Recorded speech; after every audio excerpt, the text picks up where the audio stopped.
खुलुमबाय नोंथांमोनखौ बयखौ बरायबाय। दिनै 23 जानुवारि 2023 बाराय जाबाय समबार।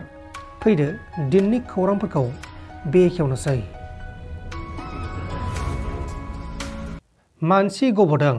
आसाम रायजोनि हाइलाकान्दि जिल्लानि सिङाव थानाय काटाकाल दैमायाव सासे 33 बोसोर बैसोनि आइजोआ दैमायाव गबोनानै जिउ गोमादों आरो बे जाथाया बासदाहार ओनसोलाव जादोंमोन। थैनाय आइजोनि मुङा जाबाय बाबली रानी नाथ, बासदाहारनि थागिबि। बलिउडनि मुंदांखा एक्टर शाहरुख खाननि पाठान सावथुनखौ गुवाहाटी नोगोरमानि सिङाव थानाय नारेंगीआव बरजों दलनि मावथिफोरा हेंथा होनायखौ पाठान सावथुननि सायाव सोंथि खालामनायाव शाहरुख खानआ सोर? आङो शाहरुख खानखौ सिनाया। बे बाथ्राखौ बुंदों आसामनि चिफ मिनिस्टार हिमन्त बिश्व शर्मा बिथाङा बे बाथ्राखौ रोखा बुंथिनायनि उनाव बे बाथ्राया गोबां सावरायजादों। मोनसे सोमोनांथाव जाथाया सोराङाव फैदों। बे जाथाया जादों बिहार रायजोआव। बिहार रायजोनि सिङाव थानाय राजनि नायानगर ओनसोलाव सासे सुबुङा गावनि बिसिया गावनि बिमा बिफानि न'खराव थांना थाहैनायनि जाहोनाव न'आव थाब फैफिनैनि जाहोनाव गावनि हासुग्राखौ गोबौआजों हाना लादों। उनाव बे जाथायखौ साखाथिनि मानसिफ्रा नुनो मोननानै बेखौ फाहामसालियाव लांनाय जादों। दा बेखौ फाहामसालियाव फाहामथाय होगासिनो दङ। हास'ना लाग्रा सुबुंनि मुङा जाबाय कृष्णा बासुकी। कृष्णा बासुकीया अनिता मुंनि सासे हिन्जावजों जुलि जादोंमोन आरो बिसोरनि गेजेराव 3 फिसाजो आरो सासे फिसाला गथ'बो दंमोन। कृष्णाया पान्जाब रायजोनि मान्डीआव खामानि मावोमोन आरो कृष्णाया थांनाय 2 दान सिगां गावनि न'खराव गावनि बिसि आरो गावनि गथ' गथायखौ लोगो हमनो फैदोंमोन आरो बे समनिफ्रायनो बिनि बिसि अनिताया गावनि बिमा आरो बिफानि न'खराव थांना दंहैयोमोन। उनाव बिसिखौ लेंहरबाय थानायाव बिसिया फैयैनि जाहोनाव बे जाथायखौ खालामदों आरो माखासेया बुंनाय बायदिब्ला कृष्णाया एसे मेलेमारि जेंना दंखायोमोन होननानै बुंदों। गोथै सह बोखांनो हादों। आसामनि डिब्रुगड़ डिस्ट्रिक्टनि सिङाव थानाय तेलपानी हाग्रा ओनसोलनिफ्राय मासे लख्रानि गोथै सहखौ लकेलनि मानसिफोरा नुनो मोननायनि उनाव हाग्रा बिफाननो खौरां हरनायाव हाग्रा बिफाना जाथायसालियाव फैनानै गोथै सहखौ एबा लख्रानि गोथै सहखौ बोखांनानै पस्टमर्टेम खालामनो थाखाय दैथायहरनाय जादों आरो बे समाव बे जाथायखौ लानानै नायबिजिरनाया सोलिगासिनो दङ। नाथाय बे लख्राया माबोरै थैखो ना सोरबासो बुथारखो बेखौ दासिमाव रोखा खालामथ'नाय जायाखै।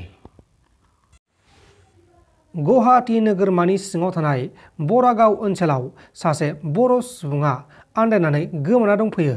बिथाङा बुंनाय बायदिब्ला गावनि मुङा फुकन नार्जारी आरो गरेस्वरनि, नाथाय बेखौ न'नि मानसिफोरा थैबाय सानबाय मानोना बिथाङा थांनाय 30 बोसोरनिफ्रायनो न' फारसे थांनो रोङासै। दा बेनिखायनो बिथांखौ सोरबा सिनायदोंब्ला बिथां न'खराव खौरां हैबानो जाबाय। नै आदैया गरेस्वर गदाबारानि दा जोंनि इयाव माबा बरागाव गुवाहाटी बरागाव एल पि स्कुलाव दोङो। आदैया नै आलाय सिलाय जाना दोङो। सोरबाफोर गामिनिफोर सिनायनाय दोङोबाथाय आदैखौ लांफैबानो जाबाय। माने आलाय सिलाय दोङो नै दा बरागाव गुवाहाटी बरागाव एल पि स्कुलाव दा नैयाव दोङो। हारसिं गोदाव सोराव माने एकदम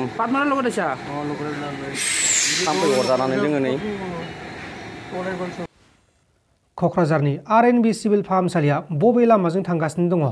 क'क्राझाराव दुंहाव थासारिया सोमजिगासिनो दङ। बे RNB सिभिल हस्पिटालखौ लानानै गोबां सुबुंफोरानो खुद्रि सारगासिनो दङ। क'क्राझारनि RNB सिभिल हस्पिटालखौ बोखारनो नागिरनायनि सायाव आसामनि बारग' मन्थ्रि प्रमिला रानी ब्रह्म बिथांनि फिनजाथाय। बिथाङा मा बुंखो बेखौ ससे खोनासंदो। অকল আমাৰ কোকৰাঝাৰ চহৰৰ ৰাইজৰ কাৰণে সুবিধা হয় এইটো নহয়। ইয়াৰ চাৰিওফালে থকা ধুবুৰীৰ গাঁওবিলাকৰ ৰাইজেও দুখীয়া দৰিদ্ৰ মানে মানুহবিলাকেও ইয়াত ট্ৰিটমেণ্ট ল'বলৈ আহে, চিকিৎসা ল'বলৈ আহে। তাত তেওঁলোকে বহুত দূৰত যাবলৈ হ'লে বহুত অসুবিধা হ'ব। হাজিৰা কৰি খোৱা মানুহবিলাকৰ কাৰণে বহুত অসুবিধা হ'ব। সেইটোৰ কাৰণে এইটো চিভিল হস্পিটেল, আমাৰ ডিষ্ট্ৰিক্টৰ চিভিল হস্পিটেল। এই ডিষ্ট্ৰিক্টৰ চিভিল হস্পিটেলটো ইয়াতে থাকিব লাগে। সেইটো হ'ল কলেজ, সেইটো কলেজ হ'লে তাত ডাক্তৰ বনোৱা এটা অনুষ্ঠান। তাত এক্সপাৰ্ট লৈ আহি পেলাই ডাক্তৰ বনাওক, ডাক্তৰ বনাওক। পিছত তেওঁলোকৰ মানে প্ৰেক্টিচৰ কাৰণে পেচেণ্ট তাতে এডমিট কৰাৰ ব্যৱস্থা কৰক। সেইটো আমাৰ ক'বলগীয়া কথা নাই।